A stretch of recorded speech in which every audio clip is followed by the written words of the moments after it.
Chief minister साहब अपने बयान में कह रहे थे कि नशा के ताल्लुक़ से कि ड्रग्स और गांजा और दूसरे कई किस्म के नशा के ताल्लुक़ से बता रहे थे कि इसके ऊपर सख्त से सख्त क़ानून लगाकर इसके ऊपर एक्शन लिया जाएगा। तो हम मजलिस इत्तेहादुल मुस्लिमीन की तरफ से चीफ मिनिस्टर साहब जो कदम उठाए हैं बहुत अच्छी बात है। इससे कई लोगों की जाना भी जा रहे हैं, इससे क्राइम बढ़ रहा है, इससे कई किस्म के गलत काम हो रहे हैं। तो हम भी चाह रहे हैं कि खाली ये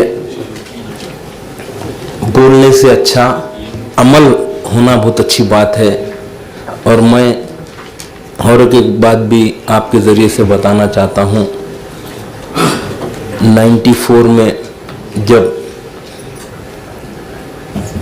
एन.टी. रामाराव साहब की हुकूमत आई थी, उस टाइम पर आंध्र प्रदेश में नशा के ऊपर बैन लगाए थे एन.टी. रामाराव साहब। उस टाइम पे भी हमारे पार्टी के फ्लोर लीडर जनाब नक़ीब मिल्लत बैरिस्टर असदुद्दीन ओवैसी साहब भी इसकी तायद करे थे।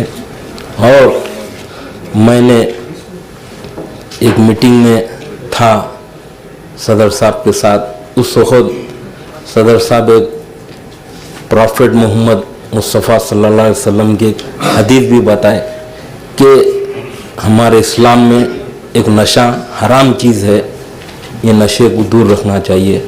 आपके जो इक़दाम आप उठाए हैं इसकी हम तहे दिल से आपका शुक्रिया भी अदा करते हैं। और इसके ऊपर आप जिस तरीके से पुलिस डिपार्टमेंट के जो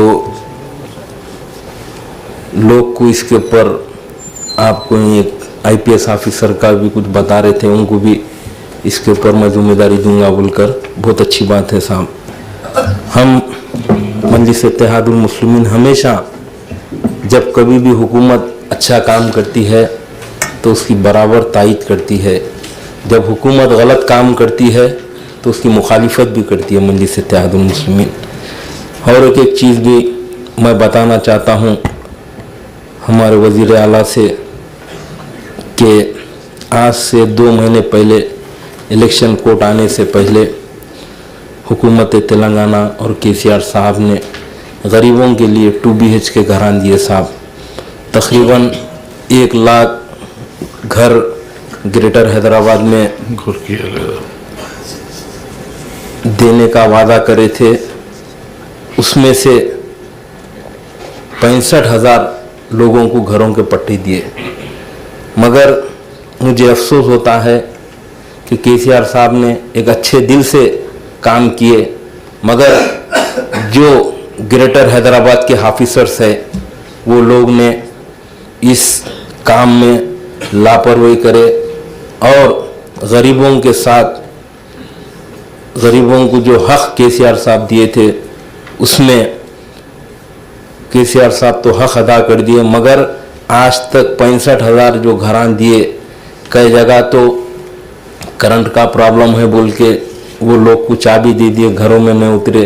ड्रेनेज लाइन का प्रॉब्लम है और बाद जगह तो रंगारेड्डी डिस्ट्रिक्ट हो या संगारेड्डी का एरिया हो या महबूबनगर डिस्ट्रिक्ट हो, घरों में वहाँ के लोग उतरने नहीं दे रहे। गए तो उन लोगों के ऊपर डरा रहे, धमका रहे। तो मैं जनाब चीफ मिनिस्टर साहब से गुजारिश करना चाहता हूँ कि गरीब लोगों को जो घरां दिया गया है आप इसमें मदद करके वो लोगों को घरां दिलाने से बहुत बेहतर रहेगा। और एक मैं चीफ मिनिस्टर साहब से गुजारिश करना चाहता हूँ, क्लैरिफिकेशन है थोड़ा बस 1 मिनट से गरीब लोगों का मसला है साहब, गरीबों के ऐसे बोल रहा हूँ मैं।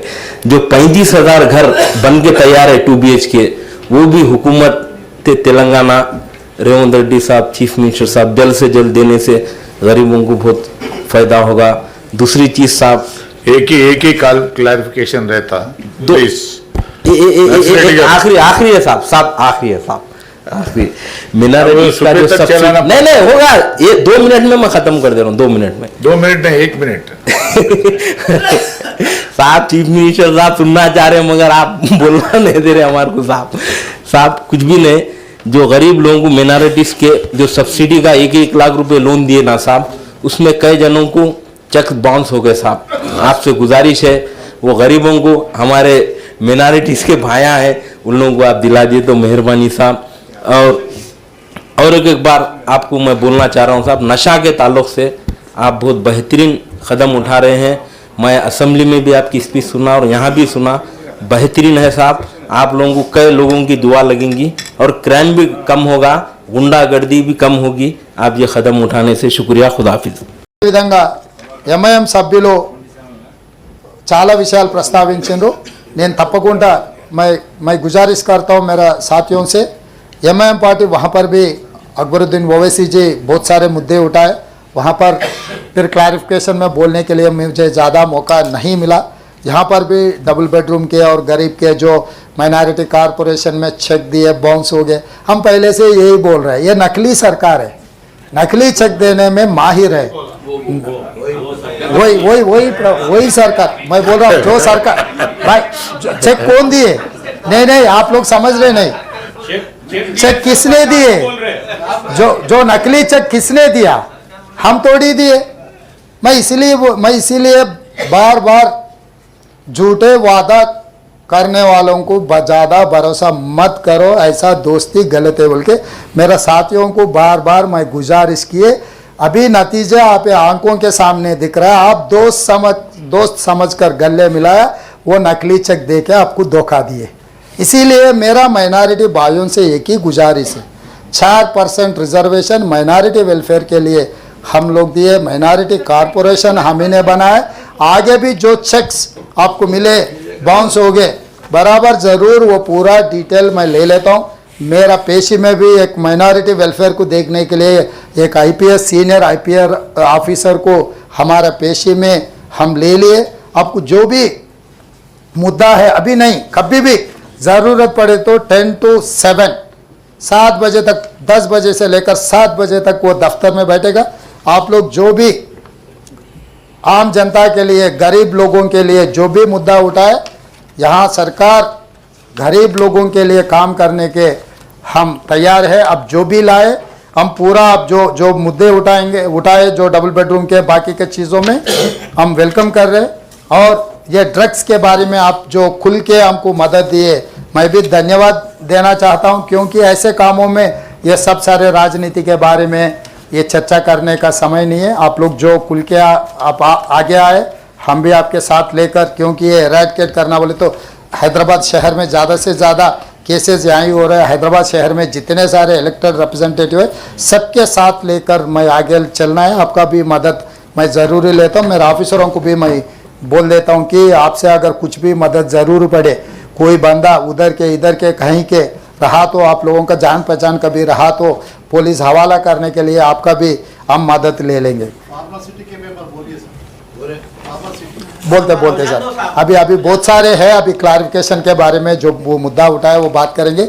आगे आने वाले दिनों में और बहुत सारे चर्चा होने वाले हैं। वो चर्चा में आप जो मुद्दा उठाएंगे हम जब उसके बारे में का सरकार का क्या राय है हम बहुत क्लियर कुल्लम कुल्ला मैं बोल देता हूँ। मैं कोई छुपा के इधर उधर नहीं है, मैं कुल्लम कुल्ला बोल देता हूँ। मेरा आदत है, किसी को वो डरा है जैसा, धमका है जैसा, ऐसा कुछ होता है। मेरा टोन वैसे है क्योंकि मैं गांव से आया, गांव के जो आदमी जो बोलने का ढंग रहता है, मैं किसान का बेटा हूँ, तो इसीलिए मेरा ढंग ऐसा है कि मैं अमेरिका में जाके इंग्लिश में नहीं पढ़ा। मैं तेलुगु मीडियम में सरकार स्कूल में छोटे गांव में पढ़ के इतने दूर आए। मैं नलामला फॉरेस्ट से आए सो, जंगल से आए सो एक स्टूडेंट हूँ, एक किसान का बेटा हूँ। इसीलिए मेरा जो सोच है, जो दिमाग में दिल में है, वही बात मैं दिखाता हूँ। किसी को जो गुनहगार है उनको डर लगना है, जो ज़रूर उसके बारे में वक्फ बोर्ड लैंड के भी हम लोग जो आपके कंप्लेंट्स जो स्पेसिफिक केसेस हम जो देंगे हम एग्जामिन कर दे के जो करना है कार्रवाई करना है हम लोग कर देंगे. అదే విధంగా నర్సిరెడ్డి గారు కూడా